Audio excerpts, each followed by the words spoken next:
This is TV Podcast Industries, and we're talking about Shogun, Chapter 1, Anjin. There's a saying out here that every man has three hearts. One in his mouth for the world to know. Another in his chest, just for his friends. And a secret heart, buried deep, where no one can find it. That is a heart a man must keep hidden if he wants to survive.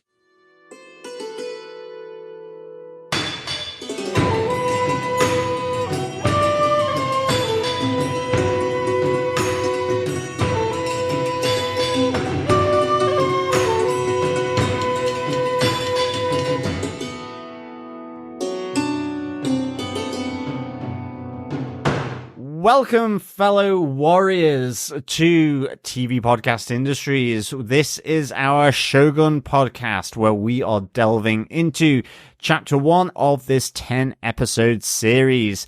I am one of your hosts, John. And I'm your other host, Derek. John, it's our 10th anniversary podcast. This is. Officially. We have just turned 10 in years of podcasting. That is true, actually. Yeah. And who would have thought that we'd be podcasting about 17th century Japan? I know. And not Gotham City. I know. First time we've been done anything like this, really. Doing a historical epic like Shogun. I never thought we'd be covering a show like this at all. No, I wouldn't have expected that we would do this either. I know we're both big fans, though, of Japanese well, that's it, exactly. movies and TV shows and all that kind of stuff, yeah. I feel at this present moment in time, I am probably like that person who is not British but loves British period dramas. Oh, as right, well. okay, yeah. But it's the other side of the fence here. Right. But I would say, yes, this is period, but it's period historical, whereas half the stuff going on in British period costume dramas is completely fictitious, because it's either... The Crown. Okay.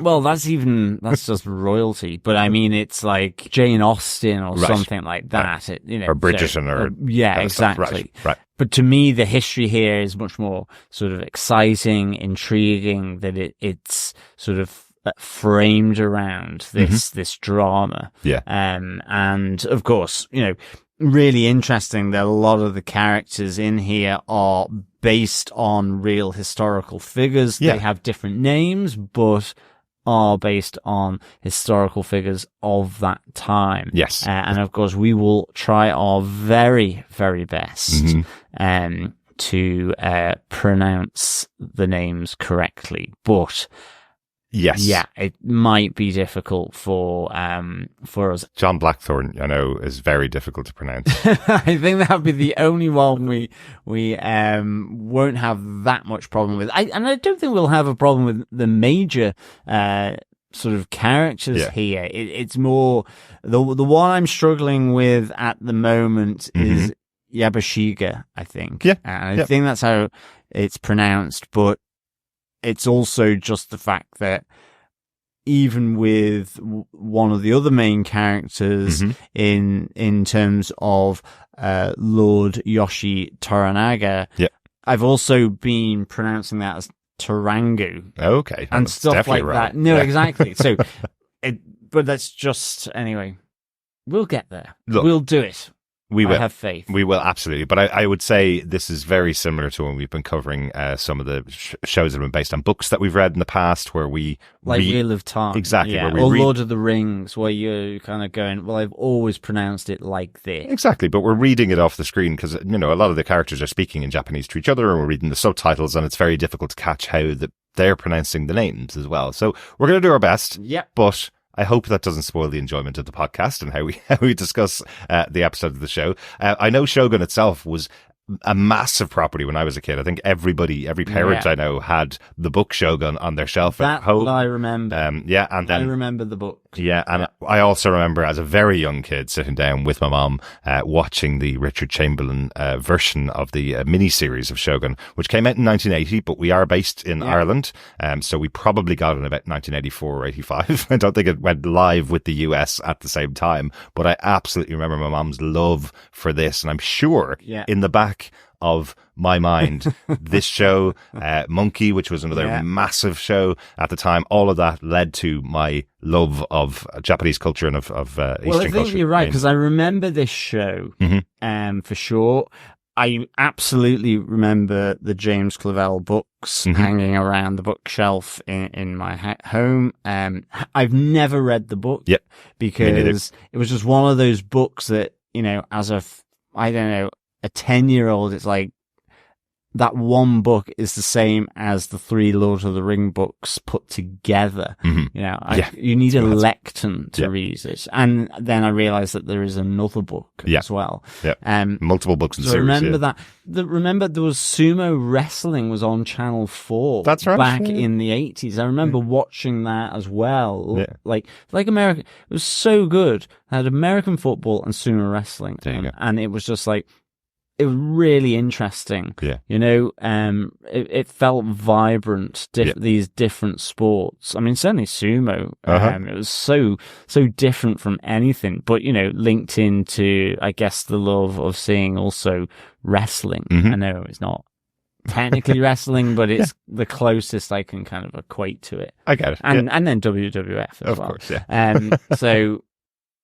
Because by wrestling, there are 2 types. There's WWF, and then there was the Saturday League in the UK with like Giant Haystacks and Big Daddy. And Big Daddy, of course, yes. Where it was more ripples of fat rather than ripples of muscle. Exactly. Shall we say. Yeah, exactly. Very, very different. So actually more akin to sumo, even though they're highly skilled, you know, not the definition of sort of a modern American WWE. Well, wrestler. absolutely. But to get back to Shogun, I suppose, and our kind of love for Japanese stuff, particularly over the last couple of years, has been there's been a lot of great Japanese set dramas and lots of great games. In fact, I think Ghost of Tsushima, which we've played through twice on the PlayStation, absolutely loved, and talks a lot about the culture and a lot about the society that was going on. I know that was a fantastic game to play through. Highly recommend that. We also watched Blue-Eyed Samurai at the end of 2023, which we absolutely loved, which is set in the same period. Very ultra-violent, almost like a Kill Bill style drama set, or animated drama set in the most animated willies you'll ever see. That is true, at least for 2024 to date. Yes, definitely. And that kind of makes sense, because even like we see here in this, first 2 episodes of Shogun, the idea of the courtesan, really important element here. In the varying courts, but also just in the societies and villages and communities around Japan. So, there's a similarity there. I definitely advise any of our fellow warriors who are listening in to watch Blue-Eyed Samurai as well. Really good animation, and similar vein to this, set around the similar time. Around that sort of meeting of East and West in Japan. And really, really good. One last kind of thing I want to say about why we're covering Shogun, or what's interesting about covering Shogun. We cover tons of shows in TV podcast industry. I think at last count, it's about 62 shows that we've covered over the course of the years. Not sure if that's exactly accurate, but we've done a lot.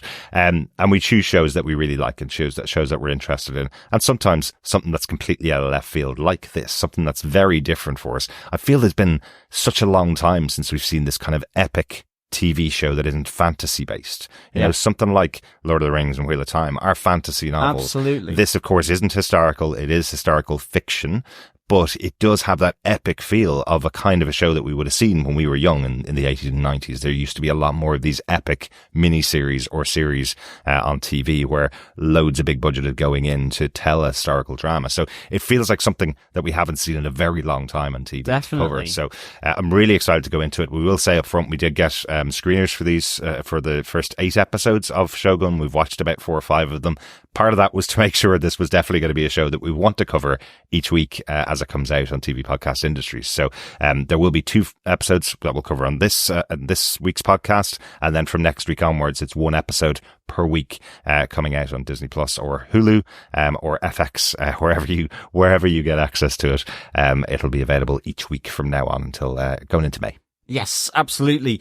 Before we get into our spoiler-filled discussion of Chapter 1 of Shogun Anjin, a quick recap for our new fellow warriors, or if you're coming from some of our other podcasts, you'll know this drill off by heart at this stage. But if you are new to the podcast, fellow warriors, please pop on over to our website at tvpodcastindustries.com, where you can subscribe to the podcast on any good or evil podcast player of your choice.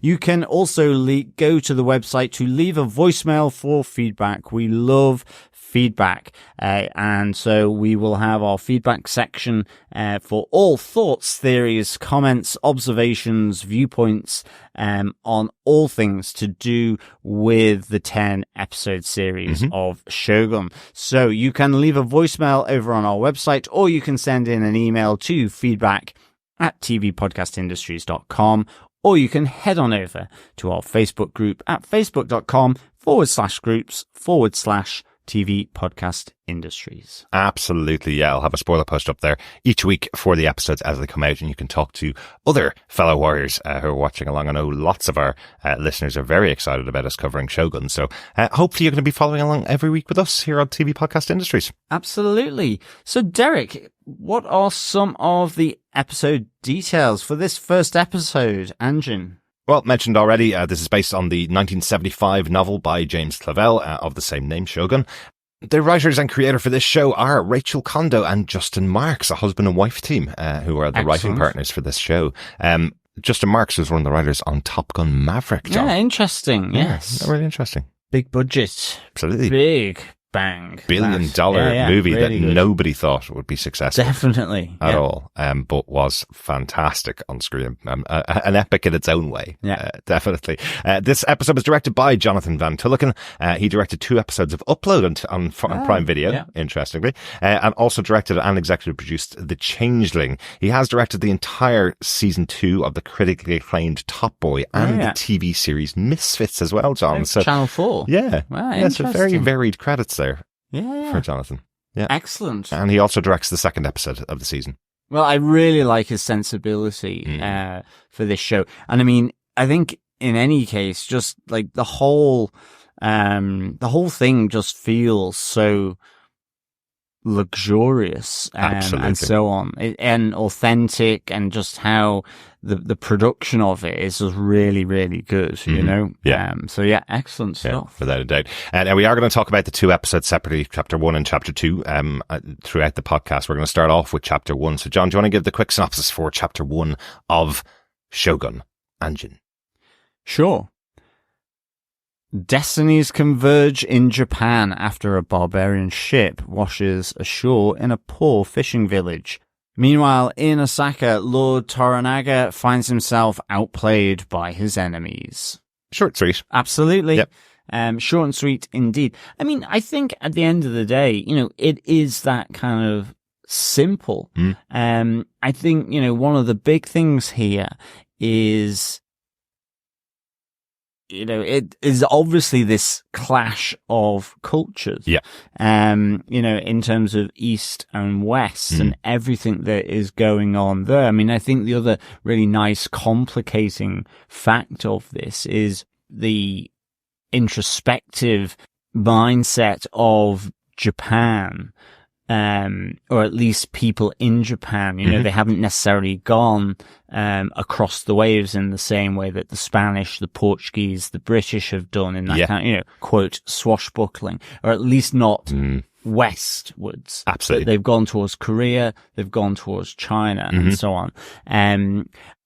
But you know, you get this sense here from, John Blackthorne, you know, that they've been hidden, because the lovely complicating factor here is not just that it's East meets West.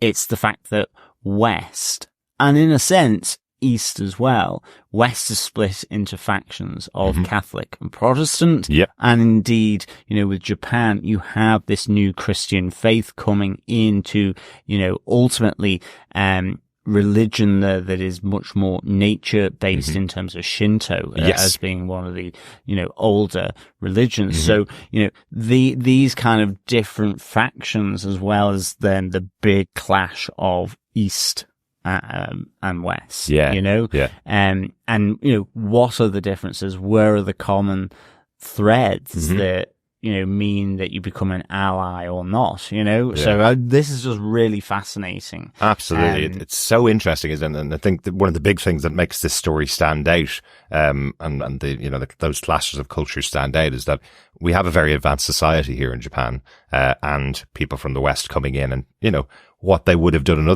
other countries.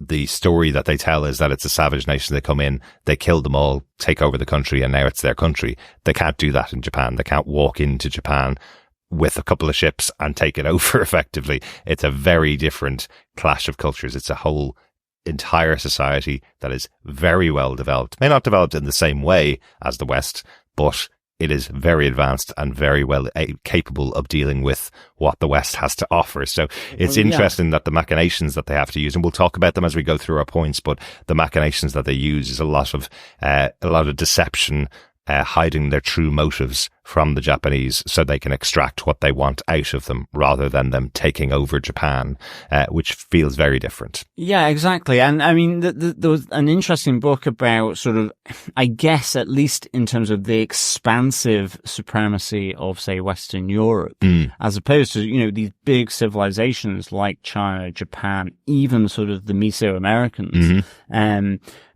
which is is by Jared Diamond, called Guns, Germs and Steel. And, one of the underlying things here is that, they're not necessarily new, but they're recent into Japan.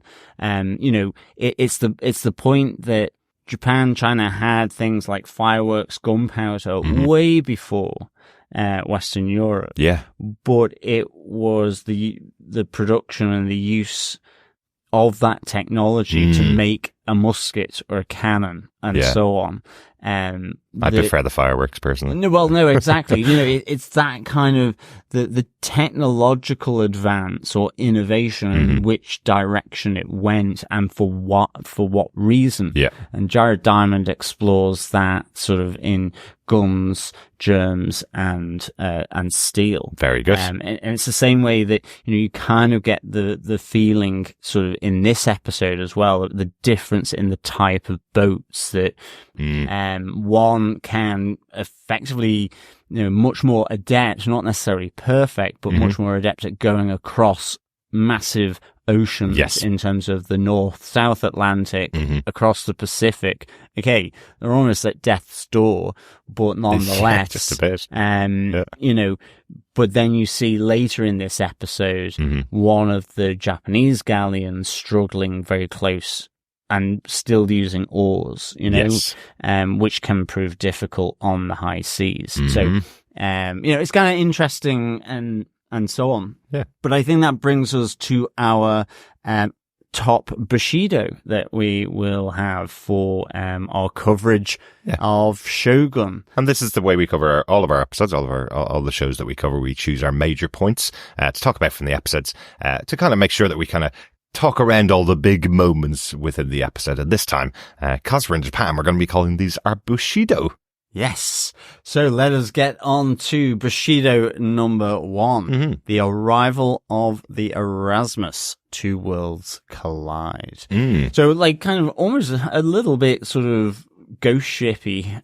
Big time. We have the arrival of this Dutch merchant or Dutch ship. Yes. It's not as such a merchant ship. That's what they would like you to think they are, but a Dutch ship, the Erasmus. Most of the crew are either dead or lost. We see the captain of the Erasmus kill himself with a pistol to the head because he believes that they're never going to find Japan. Yeah. And was that captain, was that Hastur from Good Omens, John? Yes, I think it was. Was yes, Ned Denney. Yes. Yeah. Cool to see him in here. Another show that we've covered. Absolutely.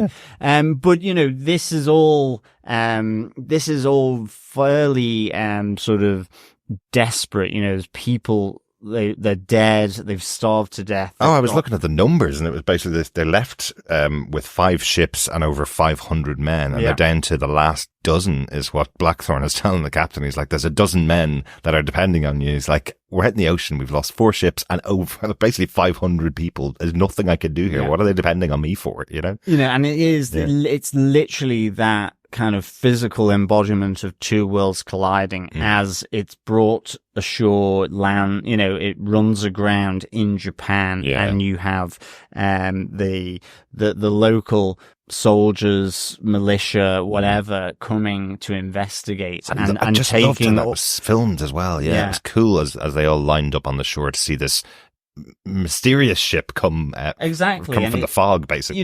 It's the different carvings, the motifs of the symbolism on the galley, and it contrasts with the way their galleys are done and all this kind of stuff. So again, it's that physical embodiment of these two worlds colliding, but and it's seen and it's effectively captured by the local fishing village of Ajiro, where you have Lord Yabashige is over this province, and this prefecture, and it's his nephew Kashagi Omi is the leader, the ruler of this village. Yes, Kashagi. Yes, yeah. So this is like something just fell in his lap out of the sky. Like you hear aliens. Yeah, but you also hear that Lord Yabashige,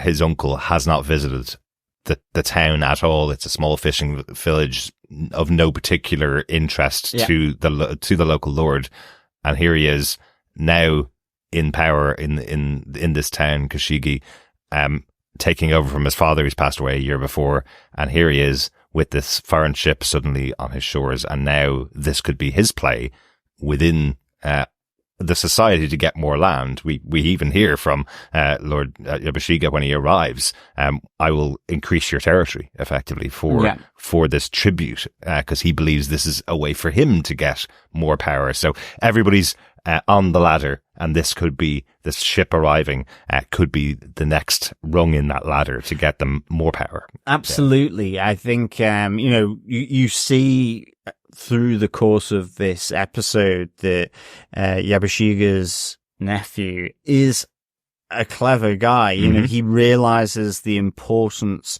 of this ship as a trophy, but ultimately of greater importance are the cargo that it carries in a time of uncertainty. Little does he realize, and it's interesting that you see one of the villagers viewing, fixing eyes on the Erasmus for the first time, and immediately lifts a cross from around his neck and kisses it, almost like sort of an introspective prayer about, help me, with the arrival of this ship. So it's, Christianity is here in Japan at this moment.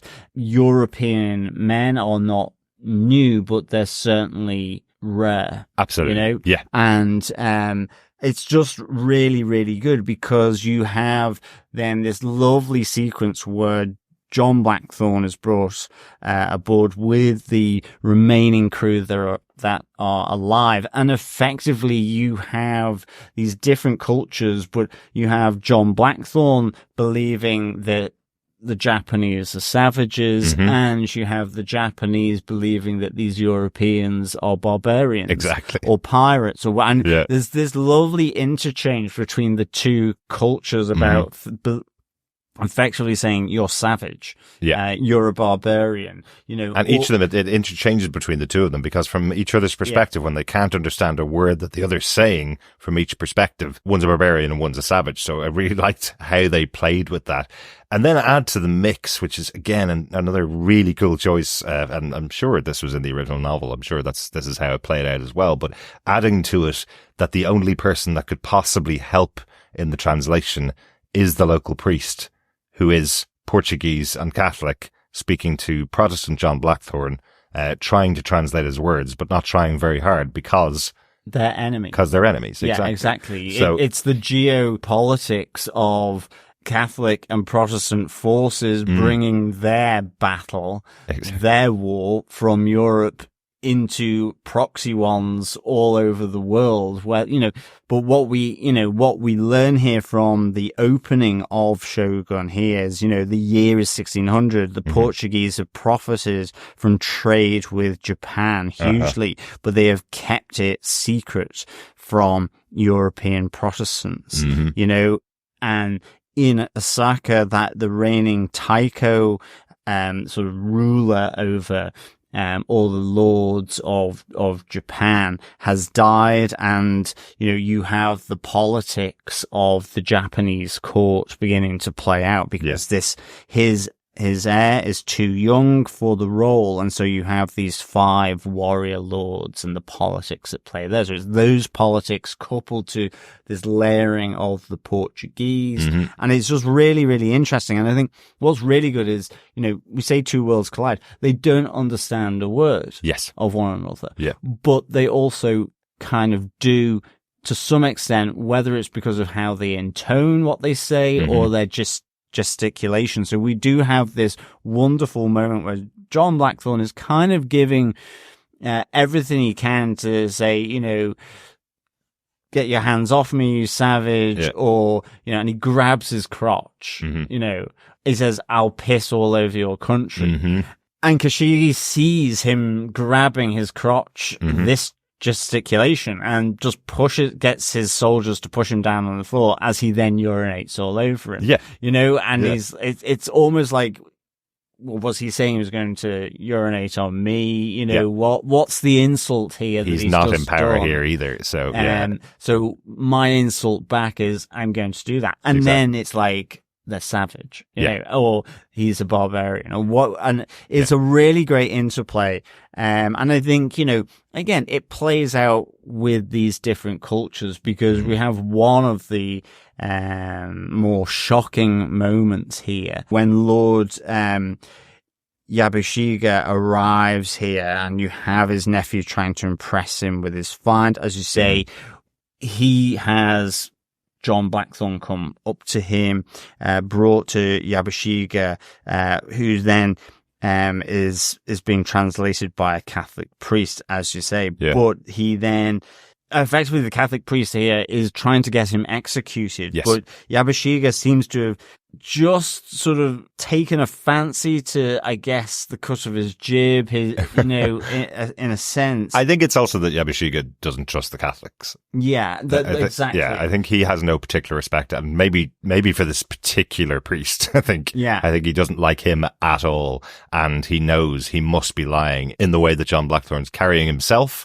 and the way that the priest is trying to get across his point of view and not translate what John's saying. I think Yabushiga is kind of going, hang on a second, I'm not going to execute anyone on your orders. I need to know more about this man. Gives him his own quarters, but then kind of does something really unusual here with the rest of the crew.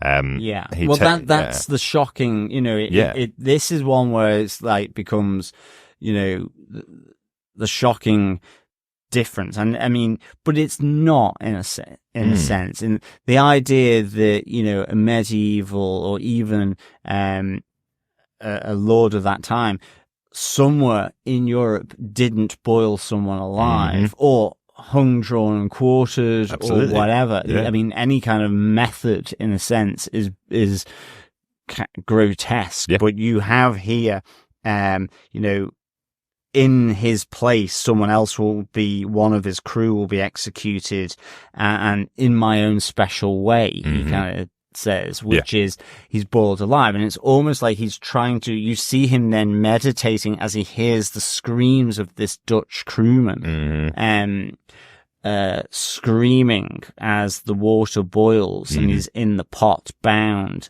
And in the end, effectively is headbutting the side of the pot to kill himself. Yeah.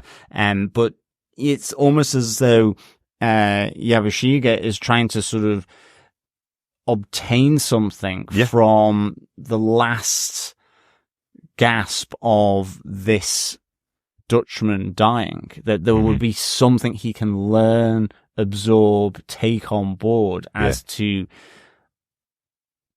pain, warfare, that man, you know, that there was something he can learn from it. So really kind of interesting, really, whilst also being brutal. Absolutely, but it's also referred to later on when other people are discussing it in the village, and they say that this is something that he does quite often. It's not the method of death. It's not specifically boiling people alive. It's that he kills people and tries to find out some insight in their last moments, in their last words, and almost putting down the crewman who's been boiled alive. He says he died inarticulately. So, and again, this tests that he does to try and find some insight into the afterlife or into the final moments of people alive has failed.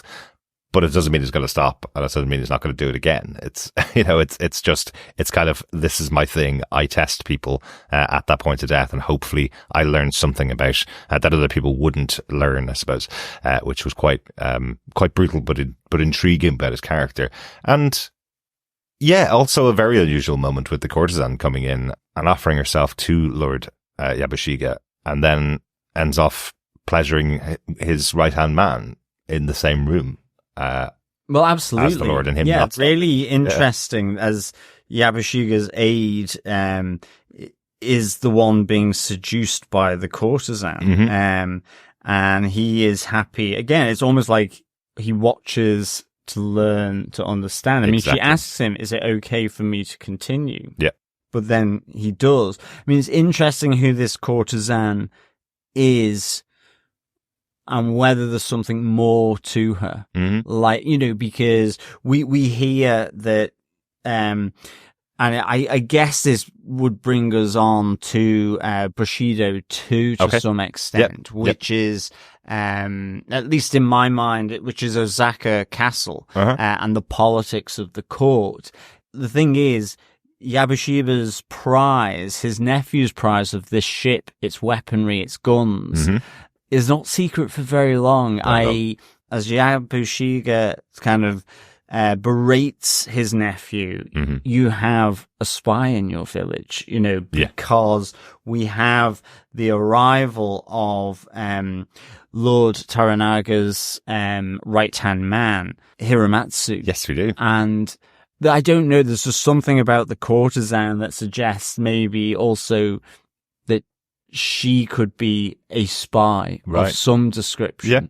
And it is the politics of the court. You know, Yabashige is a lord that is loyal to Toranaga. But then you have these other four warrior lords and their own sort of kingdoms or fiefdoms, you know, or areas of authority here, and they can bestow more land, less land, harsh punishments, whatever it is. So, you know, there's a real sense of all the walls have eyes a bit, I find.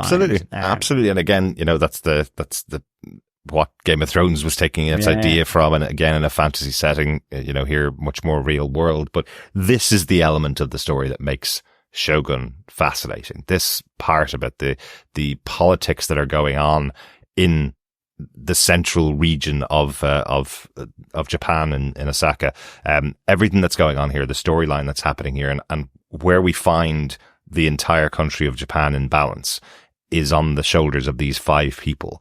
The council of the regents. Exactly. You mentioned earlier on about the death of the reigning Taiko, the reigning leader of the country. He was sole leader, and he's the one that made the decision upon his death that he would create this council of regents, which includes Lord Toranaga and 4 other regents who are supposed to be working together to control the whole country of Japan until the heir comes of age and gets to take over. But they're very strange bedfellows. They don't trust each other, and certainly Absolutely. One of the things I really like about the introduction of Lord Toranaga, who's one of the major characters in this show, probably the major character in this show. John Blackthorne's our way in to the story, but I think the major character here is Lord Toranaga, and our introduction to him is with his right-hand man, Hiramatsu, as the two of them, like old warriors, are going, oh, here we go again. We need to manage the expectations here of what's going on through the Council of Regions. We have to make sure we play our part the way we have to play it around them and don't lose our heads or everything else. Well, that's it. It is, it's these 5 warrior lords that, in a way to suppress a struggle to seek title and power in that vacuum after the Taiko's death, and in a sense the youth of the heir, so it's also to preserve his heir, make sure that the heir isn't killed and assassinated. The dying Taiko has effectively set up this council which just induces stalemate on these 5 opposing warrior lords, and the heir's very young. Yes. The heir's 10 or 11 years old, so it's going to be quite a few years that these 5 will have to work together and keep the heir alive. Exactly. It's a tough ask. And so what we find here is Toranaga has been summoned to Osaka Castle, being accused of building up power against the wishes of the late Taiko by increasing the holdings of his land, and he's been accused of taking Lady Oshiba, the heir's mother, as a hostage at his palace in Edo, and they're concerned, with his 6 marriages, increasing his fief, that he's there trying to usurp the heir, and. I love the conversation between the two of them. It was really good because they're like saying, we're trapped by bureaucrats who want us dead. It's like, it feels like they are the warriors. Yeah. That they would pick up, a samurai sword at the drop of a hat. Yeah. This katana, this blade.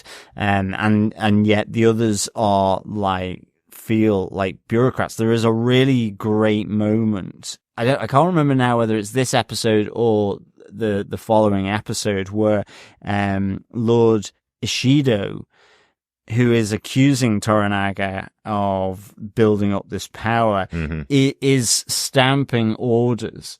Yeah. And there's this moment where he just stops and he realizes that for the first time he's seen, or he views himself almost through the eyes and the way that Toranaga must see him, as just administrators going through the rhythm. Yeah. And yet he's also been a general, we find, in the war in Korea. So it's just really interesting, but ultimately there is this political balancing act, and Toranaga is having to be quite delicate here. He ultimately says he'll return Lady Oshiba, but it's all under the penalty of impeachment, and it is for his rivals to remove him from the board that he will be impeached from the Council of Regents, and he becomes this prisoner to his enemies on the council, and more than likely then will be killed by his enemies and put to death. And so, and if he's gone, then she's gone, then the heir's gone, and then all of the plans that the Taiko left behind are gone.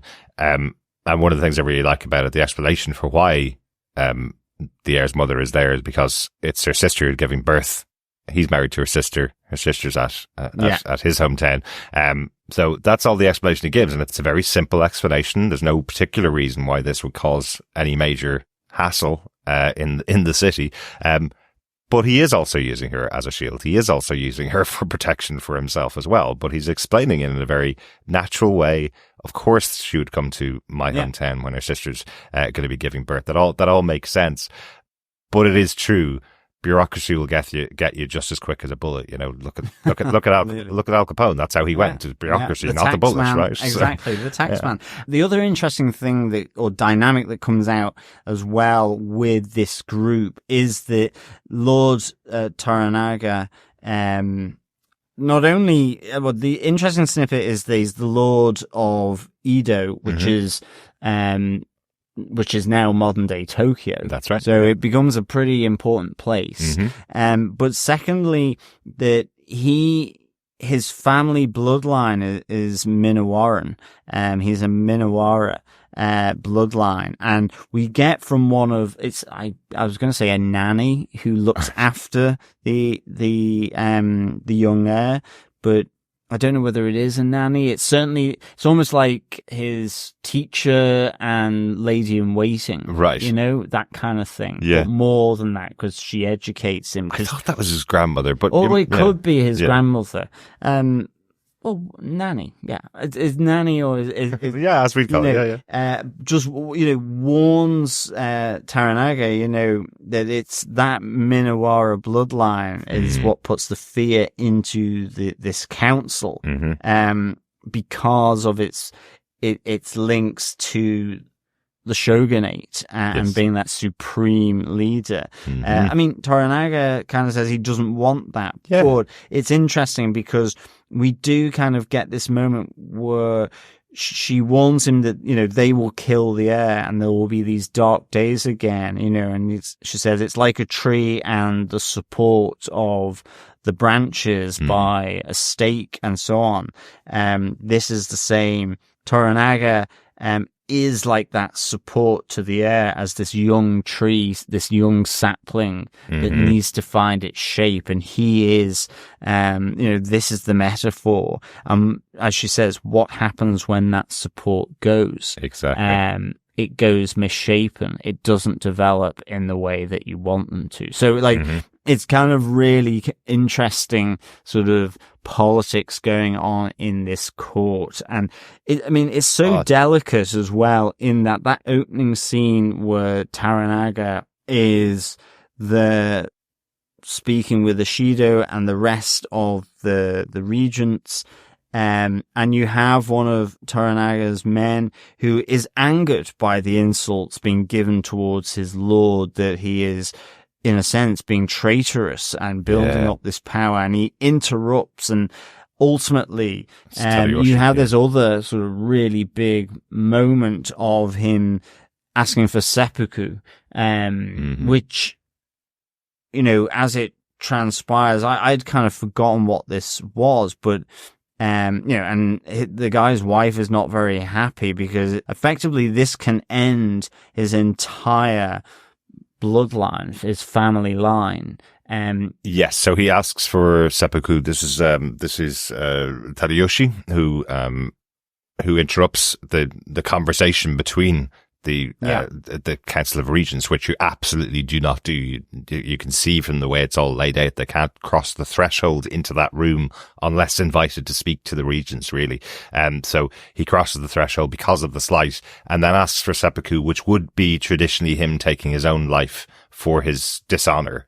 But here they make an agreement that he gets to live and his wife gets to live, because he's the son-in-law of Hiramatsu, and his daughter is his strongest, most loved member of his family. So they make the arrangement that they don't, that he doesn't die, that he will kill his child, and they will never have any other children, thus ending his bloodline. Yeah. So it's seen in some ways as a mercy from Lord Toranaga, but from his wife's point of view, from Tadayoshi's wife's point of view, this is the worst thing that can happen to her. She has to watch as her child dies and is being told she can never have any more children. So her purpose has been taken away from this slight that her husband made at court. Yeah. And this is where we get also introduced to his wife, but also we get introduced to Mariko as well, as she tries to reason with Tadayoshi's wife. Yes. That this is a mercy. You kind of get the sense she's been through a similar journey here as well, with her own family, with her father, and she's trying to sort of give Tadayoshi's wife almost this logic, this reason as to it's not the end of the world. You'll still have purpose and honor and so on by doing other stuff in the service of your lord, Toranaga, and it feels like she's in that similar kind of position because of something her father has done, so it's really intriguing. It's really interesting because it feels like, then they're imposed where they are. There's an imposition for them in that role, because of how it's almost boxed in. Absolutely. But I think she's a character that definitely is going to be a central character for the show. I think the way she straddles all the different sides of what's going on. She's at court, but not part of court because she's not male. She's a Catholic who has her strong religious beliefs, and that's going against in some ways the beliefs of Lord Toranaga and the other members of the court as well. So she's going to be an interesting point of view character to see how she plays into the rest of the story as well. Absolutely.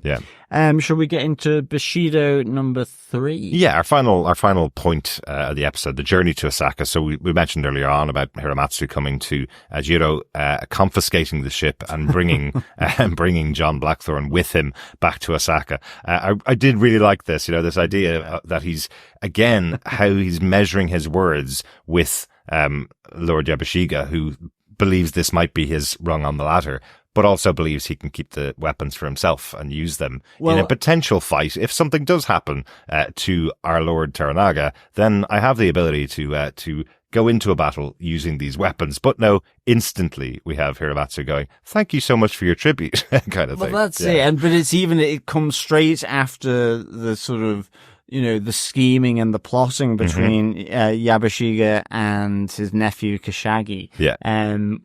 And it's like the rug is pulled from Kashagi's feet, because we actually have his uncle saying, "Oh, my brother never said that you were as clever as you were." Exactly. And, he's been really thoughtful, thinking of how they could be of use for them, for himself personally, but for them more generally, so that both gain from this kind of lucky landing of this ship. It's like a lottery win for Kashigi. Exactly. And then you can see him bristle because, Hiramatsu has arrived and says, right, I've confiscated the ship and its cargo. Lord Yabashige of Iza, you must now also come back to Osaka with John Blackthorne out of the frying pan into the fire here for Lord Yabashige.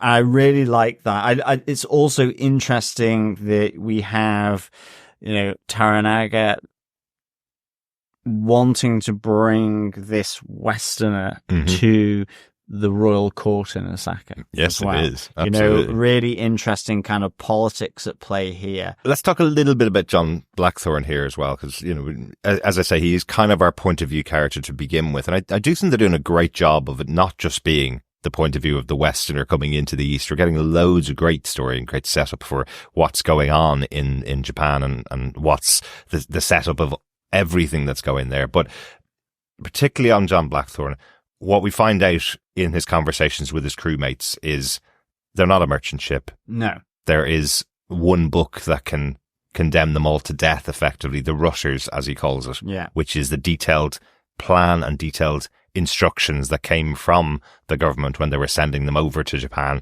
They knew where they were going. They haven't just washed up randomly in Japan. They may not have washed up on exactly the shores they thought they were going to wash up on, but they had a plan. And if those plans are found out, he will absolutely be put to death, as well as his crewmen. So part of what John Blackthorne has to do is try and keep people away from those plans, because if anybody finds out, he's in a very dangerous position. Well, and in particular, the Catholic representation that are here in Japan, which I think from episode 2 are the Jesuits. It's the Jesuits order that are primarily there, and as the representatives of Portugal, it's not to say that there aren't other orders there, but they are kind of like, they are the ones sort of seemingly representing Portugal as much as the Jesuit order. So, and they're certainly John's biggest enemies as well. And so, yes, these orders are, linked to sort of going through the Magellan Strait to have another way to get to the east, to go the other way around the globe, effectively. Exactly. So it's really kind of interesting then that this person is asked to come to Osaka, and come to the court of Lord Toranaga. And we have Toranaga asking Mirako to translate. He trusts her to translate honestly, but he asks, he questions, would she, because she follows the Christian faith, and she goes, actually, yes, it would conflict if I was only Christian. I have two hearts, and this, I think that is like the really interesting thing here. Yes, she wears a cross. She practices Christianity, but she is also Japanese. Exactly. And she has been brought up in that tradition. Yeah. And so, in a sense, she knows her loyalty has to stand with. And you're there going, it is the loyalty to her lord in Toranaga, but it's also that idea of, the broadening, the widening, the encompassing of, fiefs and so on into a concept of a nation as well. Exactly. Which I think they do, but you know what I mean? It's like, it's the supremacy of one ruling class in terms of, and I kind of like that kind of notion here that she kind of understands the difference to separate church and state in a sense. Basically, yes, exactly. That's basically it's a simple way to say it. Absolutely. That's what she's saying here, and I really like that moment here because it's just really layered for the character. Yeah, because it's like, is she? Isn't she? Is she? Isn't she? What is going to happen here? So I like that here. Yeah, absolutely, and it's also the reward for her for talking down Tadayoshi's wife. As well. Lord Toranaga explains that this will now bring back her life's purpose that was lost in whatever slight happened with her father, whatever it was that happened with her father. So he is giving her life purpose again. He's giving her life meaning again. So that's quite interesting. So while it may be something that's very difficult for her to do, to be there to translate for John, to take on this role, it gives her life purpose, and it's something that she's not going to turn down. She's obviously had quite a long time of her life not having that purpose. So, so interestingly, she is going to take up this offer. The other interesting thing about this journey is, we get introduced to Rodriguez. Yes, we do. Who talks to the Inglese, as they travel to Osaka. And Rodriguez is interesting, certainly at least, because for one, he's played by Nestor Carbonell. Yes, he is. Nestor Carbonell, very, very famous to Lost fans. One of our favorite actors from Lost. Great to see him here. And he just has this energy as he arrives, speaking to John Blackthorne, who's been kicked around, beaten, battered, misunderstood. But he's also been very venomous and full of vitriol for his captors in this small town, and then suddenly meets somebody who can speak to him in his own language, or at least in Portuguese translated to English, which is an interesting one, isn't it? A lot of the Portuguese is in English for us, but they are speaking Portuguese to each other because John calls out really early on he's fluent in Portuguese, right? Yes, exactly. Is that right? So Rodriguez here, a Spaniard, who is now living in Japan and working directly with Toranaga and his men. But he's trying to give John the lay of the land, as it is, effectively. Just go with it. You know nothing. Everything is connected. You just have to accept what they say. And that's your role here. There is no getting what you want out of this. There's no, I have a plan and I'll I'll get to my goal. It's just you have to accept what they tell you to do, and then you do it. That's it. Yeah. But I think the really interesting thing as well that kind of frames this really, really well, I think. I loved it.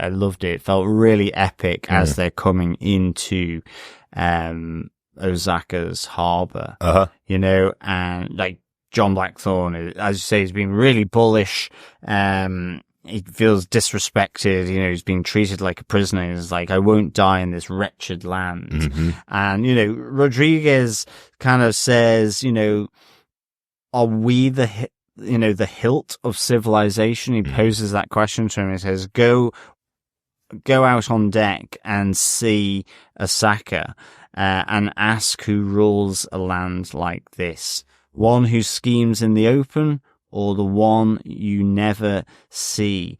And it's really good because it then cuts between, you know, he carries on, it's cutting, and he says, over here they took that a person has 3 hearts, one in the mouth for the world to know, so it's what people think you are, one in the chest for his friends, and a secret heart buried deep where no one can find it and must be hidden to survive.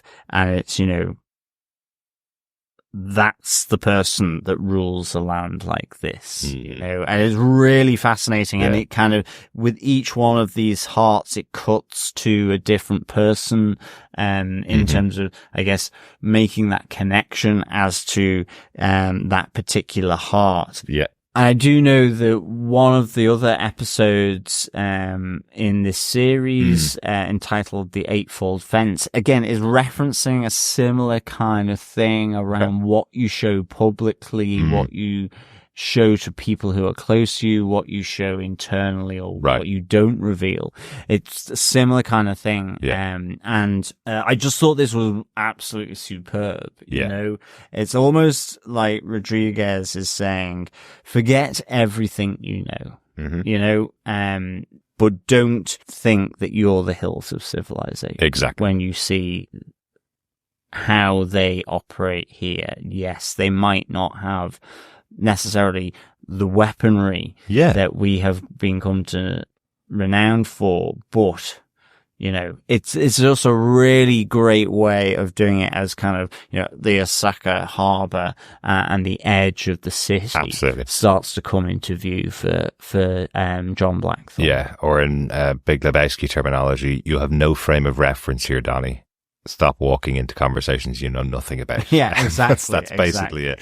Yeah, but you know, the other piece that is really exciting in the episode that we should definitely talk about is the shipwreck, or not the shipwreck, but the travel to Osaka, where they get caught in the storm, and John shows his experience as a pilot on a ship, how they got to Japan on their own, effectively, with pretty poor maps. He's able to tell them how to steer the ship that they're in away and into the storm so that they can ride it out quicker and that everybody's able to survive. He's able to save Rodriguez by throwing some wood overboard, which carries him to shore, but it does carry him quite far down shore, down a cliff. Yeah. And that means that Lord Yabashige has to go and save him. And this is an extra special moment, when seen through the eyes of John, because John has his first moment of really understanding these people. He hasn't really had conversations, of course. He doesn't understand the words that they're saying, but he has a moment of realization about what's going on between Yabashige and his men, and the decision he's making to be the one to climb down to save Rodriguez, who's at the bottom of the cliff. I think that's a great moment, and it's played really well. It's mostly played through the eyes, not a huge amount of dialogue that each other understands about the other party, but he understands in this moment that Yabashige doesn't want the slight of a foreigner telling him what to do, that he's going to be the one to save Rodriguez. And then he sees Yabashige going to commit seppuku because he failed in his mission, and suddenly realizes the importance of honor to the Japanese people. Exactly. It's a big moment, and will start to set John on the path of, you know, how he's going to be able to interact with this whole new civilization that he knows nothing about. Well, that's it. Those moments of realization. So, you know, it's the first, he bows to him. It's like that first moment of understanding, a realization of something of this new culture that he has arrived in. And, you know, it's picked up with Rodriguez, you know, as well then. And Rodriguez kind of pulls him back, you know, as he says, you know, I don't want to die in this wretched land. Yeah. And Rodriguez is in effect saying it's not a wretched Absolutely. land. You work at your place. By different rules. Absolutely. And in a lot of cases, they are as sophisticated, if not more so, these rules in terms of how they are to be played if you are to be successful here. Exactly. And it was really, really good. Yeah. And I loved that. I mean, I was going to say, you know, we talked about the politics of the court. That is almost a similarity as well. Yeah. You know, I think of, you know, the court of, the royal court in Britain, and sort of all those fascinating stories, however much the actual truth is there now, if it's not recorded, but, you know, just the scheming, the intrigue, and how, you know, a great king or queen is great because actually they just survive the longest. They're able to play the game. It is the Game of Thrones, all that kind of, absolutely. all those analogies, whatever. And it's just really, really good because here, you know, the philosophy around it, you know, with things like, seppuku and so on, you know, just different things. But, you know, equally, you would have, I must take my own life as retribution. Yeah. It's just, it feels alien to John Blackthorne. But Absolutely. at the same time, I guess if you looked at it, studied it, there are certain parallels somewhere. Oh, absolutely. Absolutely. I think, again, this is a strength that I've seen so far in Shogun is we're seeing it from the point of view of the Japanese people that are main characters in this show. We're not seeing it as John Blackthorne reacts to this foreign country as the alien landing on a shore, not knowing what's going on. I think that's really good. We're seeing lots of stuff going on, getting a lot more understanding about what the culture is like, as opposed to just seeing it from his point of view, which I think has been, again, as I say, a good strength of the show. Anything else from the episode that you want to talk about, John? Any other notes or any other thoughts that you had? I think pretty much covered this episode. I was just slightly bit more context on Minowara. Okay. You know, it's one of the great houses of the feudal monarchy, I guess, of the different dynasties in Japan. So, you know, a very powerful clan that really, you know, has lived long in the memory of the different rulers in terms of what they've done. And so, you know, this is where, you know, the different political interests or the beliefs that have been represented by these different great houses, those connections throughout the lands and associations. So, you know, when you have the nanny warning Toranaga that it's his bloodline, the Minowara bloodline, that puts the fear, it just shows you how powerful this House of Minowara was, and how it persisted through the history here of Japanese society. So it was just to kind of just add that kind of element as to what that house was. You know, it goes back to sort of one of the first dynasties in the feudal monarchy of Japan. So yeah. Yeah, I just like the idea of the Minowara bloodline being a real threat to this council. It's really interesting. So again, he's very much on the outs versus the other four members of the of the council as well, isn't he? Yeah, so, absolutely. Great stuff, John. I think that's it for episode 1. Do you have a rating for this episode, or would you want to give a rating for the episodes for Shogun? Yep, I absolutely loved this first episode of Shogun. I thought did exactly what it should do in terms of the introduction of this this wash-in in the form of John Blackthorne from Europe into Japan. All that collision of worlds being mangled together with the politics of Japan and the Osaka royal court. What's going on there? Love all the different intrigue. I'm really enjoying Lord Yabashige. and his nephew. I think they're really good, you know, kind of these minor characters that you kind of think, oh, well, they'll elevate over time, or there's something about them.